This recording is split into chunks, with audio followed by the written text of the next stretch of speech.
Osteoporosis is not a calcium deficiency problem. So many people have in their mind that if I have osteoporosis, I need to start drinking a lot of milk, start taking calcium. So they start taking like 500 milligrams of calcium carbonate every day, expecting their osteoporosis to magically go away.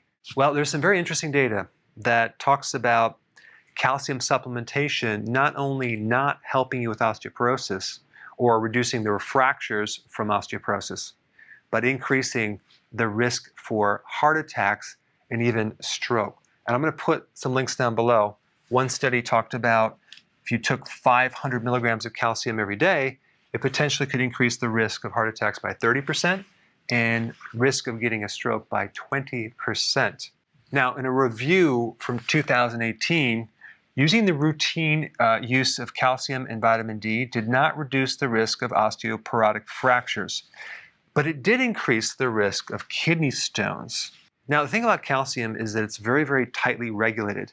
So if you get too much calcium, it becomes very, very toxic, very similar to too much iron or too much copper. Versus other minerals like magnesium or potassium, you can get a lot of that and your body will get rid of it, but not calcium. Too much calcium is very toxic to your cells. And if you look at certain health conditions as people get older, they're just filling up with toxic calcium. Extra calcium that lodges in their arteries, in the joints. 30% of the population in the US has calcification in the arteries. And there's a really good test that you can take. I'll put a link down below. And it's called coronary artery calcification test. So that's a very, very good test to predict overall mortality. Too much calcium could lead to all sorts of problems. There's one condition I want to make you aware of, Milk-Alkali Syndrome. This is a condition where the person is consuming too much calcium. And it could be from drinking too much milk or taking an antacid.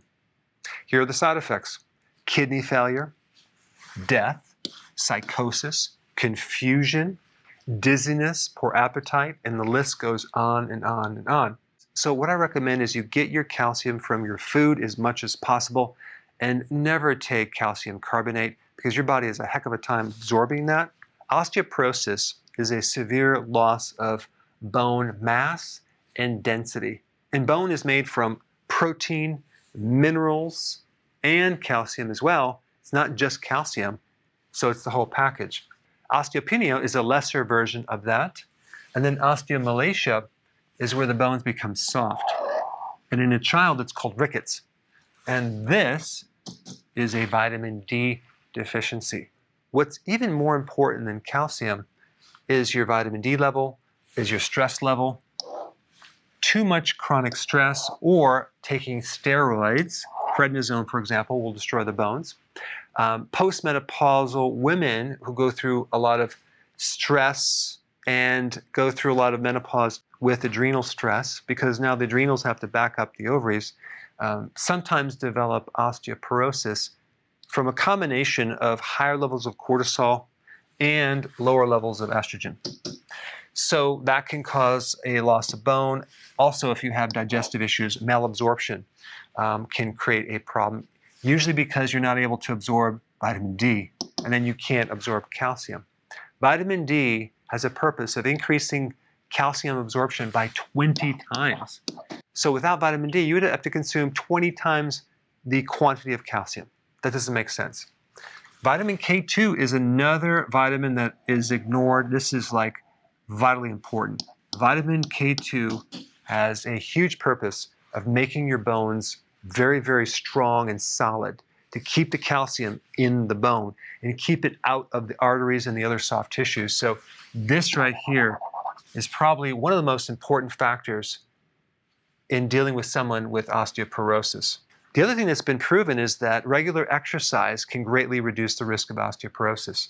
You want to keep your stress low, make sure you get a lot of sun, or you can take vitamin D3, K2, eat very healthy so you can get the minerals from the food. I mean, one good source of calcium is leafy greens. Another source is some high-quality grass-fed organic cheese. So in this video, I just wanted to increase your awareness that osteoporosis is not just a calcium deficiency. It's much more than that.